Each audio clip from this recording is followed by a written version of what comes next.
सबसे पहले बहुत ज़्यादा हर्ष है कि जो कार्य सामाजिक तौर पर और व्यक्तिगत तौर पर हम सब लोग मिल कर के विभिन्न संस्थाओं के माध्यम से कर रहे हैं, आज उसमें एक नया आयाम आप लोगों के माध्यम से जुड़ने जा रहा है। क्योंकि मैं एक चिकित्सक हूँ और इस विषय की गंभीरता को जानता हूँ और आप लोग नए नए जुड़े हैं, तो मैं कुछ चीज़ें आप लोगों के साथ शेयर करना चाहता हूँ, इस उम्मीद के साथ कि जितनी बात मेरे पुत्रवत राजेंद्र ने और आनंद जी ने कहा, जो मेरे बारे में कहा, वो सिर्फ इसी सेवा कार्य की वजह से ये मुझे जो उद्बोधन आप लोगों ने सुना या जो मुझे मान सम्मान मिला, मैं ये चाहता हूँ किसी दिन हम ये सब सारे लोग मंचासीन हैं, यही शब्द आप लोगों के बारे में बोलें। तो उसमें महत्वपूर्ण बात है, शायद आपको पता हो या ना हो, अभी आरोग्य मिशन में आपको बताया है कि नहीं, कि जो माल न्यूट्रिशन है, जो कुपोषण है, उसका सबसे महत्वपूर्ण प्रथम 1000 दिन होते हैं। 1000 दिन माने करीब 2 साल का बच्चा जो माँ के पेट में आता है। आप लोग जब उसको समझेंगे तभी आगे कार्य कर पाएंगे। कुछ महत्वपूर्ण चीज़ें हैं जिनकी वजह से कुपोषण होता है, आपको उनकी गंभीरता को समझना पड़ेगा। जो गर्भवती माँ है, हर गर्भवती माँ एक रिस्क पे रहती है। अगर उसकी हाइट कम है,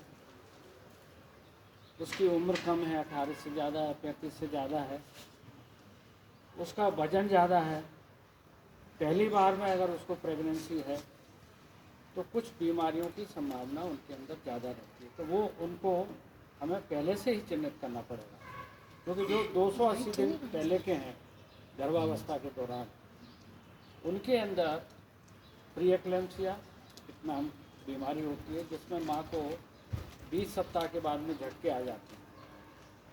इसी तरह से प्रेगनेंसी के दौरान ब्लड प्रेशर होता है। ये सारी चीज़ें जो आप काउंटर चेक करोगे आंगनबाड़ी वर्कर्स को, तो उनको ये शासकीय तौर पर सिखाई जाती है कि किस तरह से हमको हाई रिस्क प्रेगनेंसी को चिन्हित करना है। तो आप लोगों को खुद समझ में आना चाहिए कि हमको हाई रिस्क कौन सी है, किसको चेक करें, वो आंगनबाड़ी वाली ठीक कर रही है कि नहीं, या आप लोग उनको मदद करें। तो ये चीज़ें सोचना है कि क्या उसको पहली बार गर्भ है, क्या उसका हाइट कम है, क्या उसका वजन ज़्यादा है, उसको बीपी की मालूम करना चाहिए। दूसरी चीज़ जो इस 10 साल के हमारा प्रोजेक्ट हमने 2011 में जो शुरू किया था रोटरी के माध्यम से, एक चीज़ महसूस की हमने कि हमारी सबसे पहले जो 280 दिन कैसे पता चलेंगे या 1000 दिन कैसे पता चलेंगे, गर्भावस्था के समय के जानकारी। तो वो कैसे पता करते हैं हम, LMP पीरियड मालूम करते हैं। LMP माने जो आखिरी बार महीना कब आया था महिला को। हमारे यहाँ क्या होता है कि जब महिला को महीना आ रहा होता है, रजस्वला होती है, तो अपने हिंदू धर्म में मानते हैं कि वो महिला तो पूजा करने लायक नहीं रही, स्वच्छ नहीं है, तो वो ज़्यादातर सिर धोने वाली, जब वो पूजा करने को जा सकती है, खाना बना सकती है, उस दिन को ज़्यादा याद रखती है। उसको याद रखने से क्या है, वो किसी का तीन दिन बाद सिर धोती हैं, कोई 6-7 दिन में धोएगा, कोई 10 दिन में धोएगा, तो उसकी इनएक्यूरेसी हो जाती है। 10 दिन का ये सबसे बड़ा कारण है भारत में कुपोषण का और माँ की मृत्यु का, कि सही हमें जानकारी नहीं। तो आप लोगों को ये सीखना पड़ेगा कि जब भी आप क्षेत्र में जाएं, तो उस महिला को ये सिखाएं कि हम जब भी डॉक्टर के पास जाते हैं या आंगनबाड़ी वर्कर को या आशा वर्कर को हम तारीख बताते हैं, तो महीने के पहले दिन की तारीख बताना है, ना कि सिर धोने की। क्योंकि इसकी वजह से अगर हमको गर्भावस्था का सही समय नहीं पता है, तो उससे कम वजन के बच्चे जन्म लेते हैं, और वही कम वजन के बच्चे कुपोषित होते हैं, और उनमें 20 गुना ज़्यादा मृत्यु दर होती है। तो जो आप बाद में देखोगे, उसको पहले से सीखना, उसको देखना सीखिए। ये काम मैं कर रहा हूँ, इसलिए उसको हम कर पाए। तो एक महत्वपूर्ण चीज़ आपको जब भी फील्ड में जाना है, ये उनको सिखाना है कि हमें प्रथम दिन की तारीख बताना है कि न कि उसकी। और जो तारीख जब भी वो किसी भी सोनोग्राफी सेंटर में, चाहे शासकीय सेंटर में जा रही हैं चाहे प्राइवेट में करा रही हैं, तो पहली तिमाही में हमारे प्रधानमंत्री जी की भी योजना है कि पहली तिमाही में और आखिरी तिमाही में ज़रूर जांच हो, तो उसका पालन जरूर करें। हम अस्पताल में जाएं या किसी भी प्राइवेट सेंटर में जाएं तो उन डॉक्टर साहब से जोर दे करते हैं कि क्या हमारी प्रेगनेंसी रिस्क में है, क्योंकि ज़्यादातर ये देखा गया कि जो सोनोग्राफी होती है वो प्रॉपर नहीं है। सिर्फ उन्होंने कंप्यूटर, जैसे हमारे नीरज भाई भेज देंगे आपको, आप उसको देखोगे, उसमें जो तारीख आ गई वैसी दे दी, तो उसमें डॉक्टरी भी हमें उपयोग करना है। डॉक्टर ये जानता है कि गर्भावस्था कितने दिन की है, ये इनएक्यूरेसी उसको बंद करना है कि महीने की तारीख लास्ट लिख देते हैं वो गलती से, तो सब गड़बड़ हो जाएगी। और जो डेट ऑफ डिलीवरी दी है वो सही हो, और जब वो महिला घर आए तो हमारी आंगनबाड़ी कार्यकर्ता को और आशा कार्यकर्ता को एक एमसीपी कार्ड रहता है, जो आप भी देखेंगे, महिला पे एक एमसीपी कार्ड मिलता है जो शासकीय तौर पर मिलता है, तो उसमें प्रसव की तिथि सही लिखी हो। ये चीज़ मैं आप लोगों के माध्यम से जन चेतना के लिए बहुत ज़रूरी है, जब क्योंकि आप सबसे मिलेंगी। अगर आपने ये नहीं किया तो आप कुपोषण ख़त्म नहीं कर पाएंगे। आप भी वैसे ही हाल हो जाएगा। जैसे मैं अभी नवीन जी से बात कर रहा था कि वो काउंटर चेक करने के लिए ये संस्थान है जो शासकीय तौर पे आंगनबाड़ी वर्कर काम कर रही है, तो अगर आपने खुद को नहीं चेंज किया तो आप भी उसकी कोई मदद नहीं कर पाएंगे। तीसरी चीज़ आपको ये समझना पड़ेगा कि जैसा मैंने बताया, जो हाई रिस्क प्रेगनेंसी हैं उनके अंदर ये प्रीएक्लेम्सिया या ब्लड प्रेशर की बीमारी है, जो भारतवर्ष में 22% महिलाओं को होता है, और इन्हीं की वजह से हमारे ज़्यादातर बच्चे या तो पेट में मर जाते हैं। हर साल 5,92,000 बच्चे अंदर मरते हैं। कोरोना से सिर्फ 1.5 लाख बस मरे हैं, परंतु प्रतिवर्ष पूरी दुनिया में सबसे ज़्यादा करीब 6 लाख बच्चे पेट में मर जाते हैं, कोई जान नहीं दे रहा है। और उनका मुख्य कारण यही है, ब्लड प्रेशर होना या प्रीएक्लेम्सिया। तो मैं आपके माध्यम से बार बार निवेदन करना चाहता हूँ कि जिसकी डॉक्टर पर जाएँ आप सोनोग्राफी कराने, उनसे ये कहें कि हमारी इसकी प्रीएक्लेम्सिया के रिस्क निकालें। वो निकालते नहीं हैं, हमको जोर देना पड़ेगा, क्योंकि आपके बच्चे मरेंगे, हमारे बच्चे मरेंगे, हमारी गृहिणी मरेगी, वो डॉक्टर साहब का नहीं मरेगा। तो हमको उनको जोर देंगे, उनको आता है, और जब तक हम पूछेंगे नहीं वो नहीं करेंगे। तो हम ये चीज़ पूछना सीखें, क्या हमारी प्रेगनेंसी रिस्क है। तीसरी जांच, जैसा कि प्रधानमंत्री जी ने भी कहा है, हमारी शासकीय योजना है, प्रति त्रैमासिक में ज़रूर होना चाहिए। उसमें फिर से रिस्क असेसमेंट कराएं कि क्या हमारा बच्चा गर्भस्थ शिशु बीमार तो नहीं है। ऐसा देखने से नहीं होता। अभी जो विधि है, पानी देख लिया, ग्रोथ देख ली, उससे जानकारी नहीं मिलती है। उसको हम कहते हैं डॉपलर जाँच। डॉपलर जांच हम पिछले 1 साल से पूरे हिंदुस्तान में पढ़ाने की कोशिश कर रहे हैं, परंतु हमारे गुना में भी कोई नहीं करता है। तो आप लोग जब जोर देंगे कि हमारी ये जांच करिए, तो हमको हमारा स्वस्थ बच्चा है कि नहीं ये हमें जानकारी मिल जाएगी। और इस तरह के बच्चों की चिन्हित करना इसलिए ज़रूरी है कि ये बच्चे ही भविष्य में इनको हार्ट अटैक की, डायबिटीज़ की, मोटापे की बीमारी की संभावना दुगनी हो जाती है, और उस माँ की मृत्यु दर भी दुगनी हो जाती है। तो ये खाली अभी का कुपोषण नहीं है, वो भविष्य का भी निर्धारण करता है। तो ये छोटी छोटी चीज़ें हैं जो बहुत इम्पोर्टेंट है। ये तो गर्भावस्था के दौरान हो गया, जो 260 दिन का पीरियड रहता है।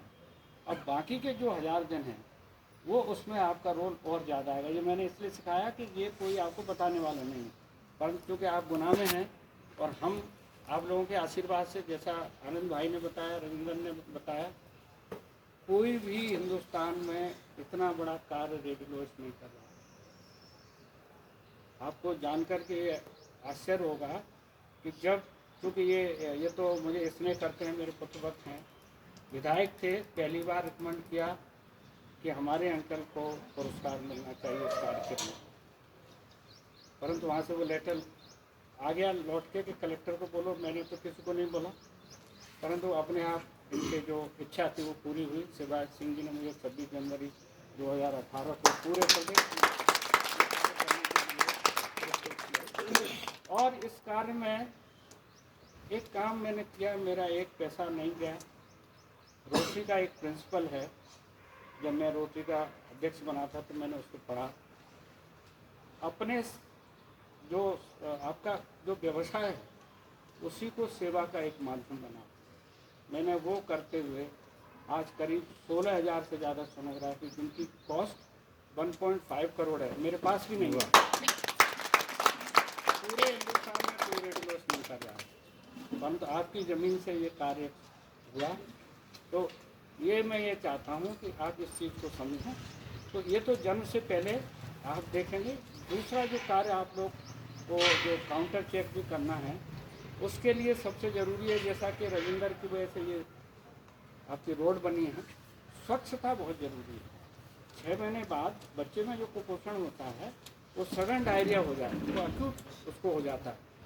तो उसको हमको जिस तरह से जिंकोविट टैबलेट आती है 14 दिन के लिए, उसको सिरप की आदत डालें। घर में आसपास सफाई का ध्यान रखें।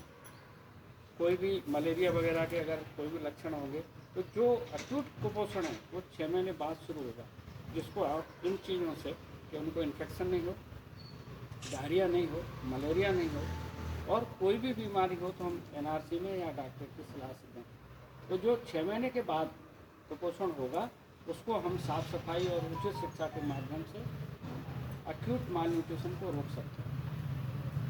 एक चीज़ और आप बता सकते हैं, जब भी माँ को बच्चा पैदा होता है तो उसको ब्रेस्ट फीडिंग के लिए सलाह हमको देते रहना। ब्रेस्ट फीडिंग सबसे इम्पोर्टेंट है। और जो आपने देखा होगा कि हम बच्चे को माँ के गले से रखते हैं, उसका सबसे महत्वपूर्ण कारण है कि जो बच्चा माँ के गोद में चिपका रहेगा उसका जो साइकोलॉजिकल डेवलपमेंट बहुत अच्छा होता है।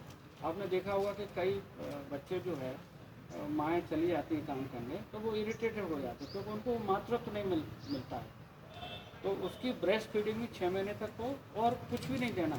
आपको ये भी सिखाना पड़ेगा कि जो अपन जन्म बूटी और ये सब दिया करते थे उनकी वजह से बहुत सारी मालन्यूट्रिशन और बीमारी होती थी। काजल भी नहीं लगाना, काजल से भी कंजक्टिवाइटिस और जो विटामिन ए की डिफिशियंसी पैदा होती है। तो जो हमारी कुछ कुरीतियाँ हैं उनको हमें पीछे छोड़ना पड़ेगा और साफ़ सफाई का ध्यान रखते हुए और ये छोटी छोटी चीज़ों पर जब हम ध्यान देंगे तो हम ज़रूर माल न्यूट्रिशन से दूर रखेंगे। तो 6 महीने तक सिर्फ माँ के दूध के अलावा कुछ नहीं देना जब तक कि डॉक्टर कोई सलाह न दे। तो ये मैं उम्मीद करता हूँ और ये आशा करता हूँ नवीन से कि जब भी वो आएंगे मैं पूरा आपको मदद करने के लिए तैयार हूँ। और मैं ये चाहता हूँ, जैसा कि मैंने कल भी जब आप आए थे, कि आप मेरे हाथ बने। जितने एक्सटेंशन होंगे तो शासन तो अपनी तरह से करता है। एक बात मैं आपको बोल रहा हूँ जो मैं रविंदर को पहली बार विधायक बनने पर बोली थी, कोई काम है उसको सिर्फ काम की तरह से नहीं लेना है। ये नहीं बोलना है कि मैं उस जगह आज नहीं रहूँगा। मेरी बात ये जब विधायक बने थे तब कही थी, विधायक बने थे, आज विधायक नहीं है, नगर पालिका अध्यक्ष नहीं है, फिर भी सेवा का वही जज्बा है। तो अगर आपने ये सिर्फ काम के लिए कहा,